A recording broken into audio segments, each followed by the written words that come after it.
እስከዛሬ ድረስ ብዙ መኪኖች የተለያዩ ለውጦችን አሳይተዋል። ነገር ግን ብዙ ለውጥ ያላሳየው የፒክአፕ ተሽከርካሪዎች ነው። ፒክአፕ ተሽከርካሪዎች አስተውላችሁ ከሆነ ፎርድ ብትገዙ የናፍጣ ነው፣ የቶዮታ ብትገዙ የናፍጣ ነው፣ ኒሳን ብትገዙ የናፍጣ ነው። ሁሉም የናፍጣ ተጠቃሚ ናቸው።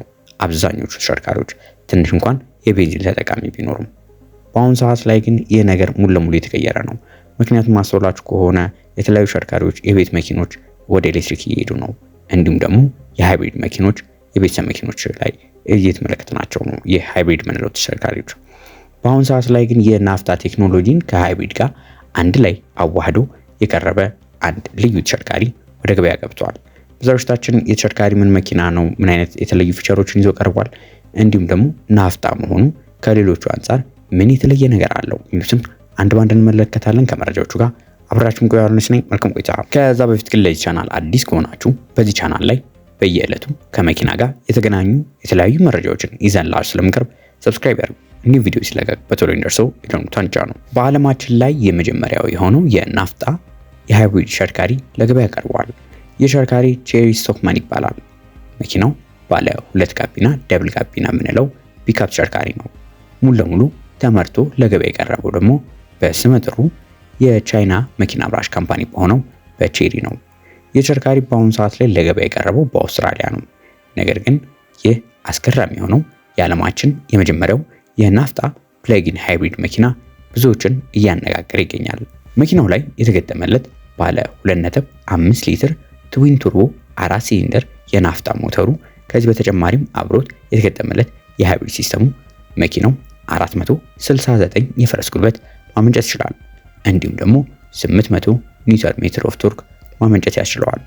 ይህ ምን ያህል ነው ካላችሁኝ ከተማችን ላይ የምናኛቸው እጅግ ታዋቂ የሆኑት የቶዮታ ኢንቪንሲብል ከምንላቸው ፒክአፕ ተሽከርካሪዎች እጥፍ የሆነ ጉልበት፣ በቶርክ ደግሞ ከ100 በላይ ኒውተን ሜትር ኦፍ ቶርክ ማመንጨት ይችላል። ይህ ግን አይደለም ብዙዎችን እያስገረመ ያለው ነገር። መኪናው በኤሌክትሪክ ኃይል ብቻ 100 ኪሎ ሜትርን መጓዝ መቻሉ ብዙዎችን እያነጋገረ ይገኛል። የፒክአፕ ተሽከርካሪ እኛ ሀገር ላይ ብዙ ጊዜ ከኋላ እቃ ለመጫን እንጠቀምበት እንጂ የተለያዩ ሀገራት ላይ ፒክአፕ ተሽከርካሪ ለገበያ ሲታይ መቅረብ ያለባቸው ዋና ዋና ስፔሲፊኬሽኖች አሉት። እነሱም የመጎተት አቅሙ እንዲሁም ደግሞ የመጫን አቅሙ ምን ያህል ነው የሚለው ነገር መታየት አለበት። የተሽከርካሪ እንግዲህ 3500 ኪሎ ግራም የሚያክልን ነገር እየጎተተ መጓዝ የሚችል ሲሆን ከኋላ የመጫን አቅሙ ደግሞ 1000 ኪሎ ግራም የሚያክል ዕቃን የመጫን አቅም አለው። ይህ ደግሞ የኋላ ፒክአፕ ላይ ማለት ነው። መኪናው ስትፈልጉ በሕግ መንገድ ላይ ስትፈልጉ ደግሞ ከመንገድ ውጪ ያለምንም ችግር መጓዝ እንድትችሉ ከመሬት ያለው ከፍታ 247 ሚሊ ሜትር ከመሬት ከፍታ ያለው ሲሆን ከዚህ ላለው ደግሞ ለባትሪው ራሱን የቻለ መከላከያ፣ ጭቃ ቢይዝባችሁ መኪናው መውጣት ቢያቅተው መጎተቻ፣ እንዲሁም ደግሞ ውሃው መኪናው በወንዝ ላይ በሚያልፍበት ጊዜ ውሃ ወደ ሞተሩ እንዳይገባ ስኖርክል ተገጥሞለት እናኛለን። ይህ መኪናው ሙሉ ለሙሉ ለኦፍሮድ ወይ ደግሞ ለመንገድ ውጪ የተዘጋጀ እንደሆነ የሚያሳየን ነው። ታዲያ መኪናውን ስታዩት እንግዲህ አጠር ያለ ቀጠን ያለ መኪና እንዳይመስላችሁ። መኪናው ረዘም ያለ ተሽከርካሪ ነው። 5.4 ሜትር አካባቢ ርዝማኔ ያለው እንዲሁም ወደ ጎን ስፋቱ 2 ሜትር የሚሰፋ ነው። አጠቃላይ ቁመቱ ስታዩት ወደ ላይ ያለው 1.8 ሜትር ሲሆን ዊልቤዙ ማለትም ከፊተኛው ጎማና የኋለኛው ጎማ መሃል ላይ ያለው ቦታ ደግሞ 3.2 ሜትር አካባቢ ርዝማኔ ያለው። ብዙዎችን እያነጋገረ ያለው ነገር መኪናው በአንድ ጊዜ ቻርጅ የመጓዝ አቅሙ ብቻ አይደለም። የተሽከርካሪ ላይ የተገጠመለት ባትሪው ራሱ ግሩም የሚባል ነው። የተሽከርካሪ ላይ የተገጠመለት ባትሪ ባለ 30 ኪሎዋት አወር ሊቲየም አይረን ፎስፌት ባትሪ የተገጠመለት ሲሆን ይህም ደግሞ በገበያ ላይ በአሁኑ ሰዓት ላይ ከምናገኘው ከቢዋይዲ ሻርክ 6 ከምንለው ፕለጊን ሃይብሪድ ተሽከርካሪ ጋር የሚወዳደር ነው። ብዙዎች ስለዚህ መኪና ብዙ ነገር ተናግረዋል። በአሁኑ ሰዓት ላይ በተለይ የናፍጣ መሆኑ የቢዋይዲ ሻርክ 6 የተባለውን የቤንዚን ሞተሩን እንደሚበልጠው ይጠበቃል። የሚበልጠው በሬንጅ ብቻ አይደለም።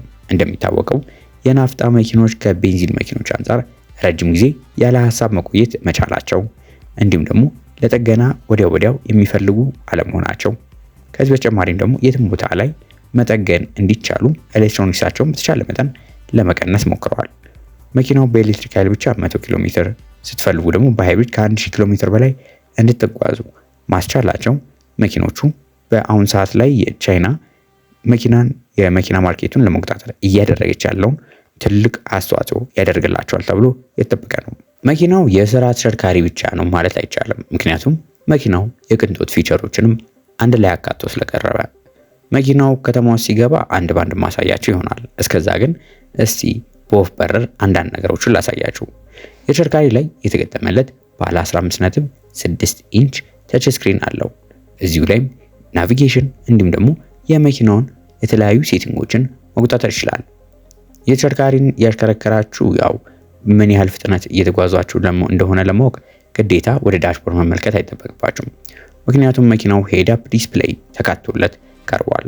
ይህ እንግዲህ መኪናው የስራ ሳይሆን የቅንጦት እንደሆነ ከሚያሳዩ ነገሮች መካከል አንዱ ነው። እንበለውና ስልካችሁ ቻርጅ ቢጨርስ እዚህ መኪና ውስጥ ሆናችሁ ኬብል አለ ሲ ታይፕ ሌላ ታይፕ ብላችሁ አትመርጡ። ምክንያቱም መኪና በዋየርለስ ስልክ ቻርጂንግ አንድ ላይ ተካቶለት ይዞ ቀርቧል። መኪናውንም ደግሞ የትም ቦታ ይዛችሁ እንድትወጡ የተለያዩ የኦፍሮድ አማራጮችን ይዞ ቀርቧል። እንደሚታወቀው የተለያዩ ድራይቭ ሞዶች ቢኖሩም ከዚህ በተጨማሪ የፎር ዊል ድራይቭ ሃይና ሎ የሚባል አማራጮች አሉት። ዲፈረንሻል ሎክ ደግሞ ለፊተኛው መሀለኛውና ለኋላው ዲፈረንሻል ሎክ ተደርጎለት እናገኛለን። የተሽከርካሪ ውስጣዊ ገጽታው በጣም እጅግ ግሩም የሚባል ነው። መኪናው እንግዲህ ማሞቅ ማቀዝቀዝ የሚችሉ የሌዘር ወንበሮችን አካቶ ይዞ ቀርቧል። እነዚህ ወንበሮች ማሳጅ ማድረግም እንዲሆን ከፈለጋችሁ ምንም ችግር የለም። ማሳጅ ማድረግ የሚችሉ ወንበሮችም ተካተውለት ቀርበዋል። መኪናው የተገጠመለት መሪ በጣም ለየት ያለ መሪ የተገጠመለት ሲሆን ስትፈልጉ በጣም ቀዝቃዛ የሆነ ቦታ ላይ ማሞቅ የሚችል መሪ ስለተገጠመለት ያለ ሐሳብ መኪናችሁን ይዛችሁ መግባት ትችላላችሁ። እንዲሁም ደግሞ ሌሎች ፒክአፕ ተሽከርካሪዎች እንደምታውቁት ፎር ዊል ድራይቭ በሚሆንበት ጊዜ ድራይቭ ሻፍት ከፊት ወደ ኋላ ይሄዳል። በዚህ ምክንያት ትራንስሚሽን ሀብ የሚባል አለ መሀል ላይ ትንሽ ከፍ የሚለው ነገር። እዚህ ላይ ግን የለም። ምክንያቱም ከስር ባትሪ ስለሆነ ያለው ሙሉ ለሙሉ ፍላት የሆነ ነው።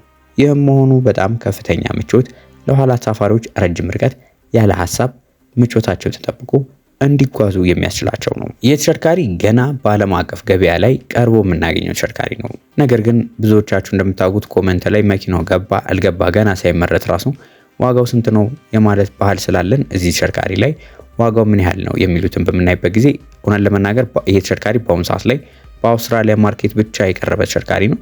ይህም ተሽከርካሪ ከ36,000 የአሜሪካን ዶላር እስከ 40,000 የአሜሪካን ዶላር ድረስ ለገበያ ቀርቦ የምናገኘው ተሽከርካሪ ነው።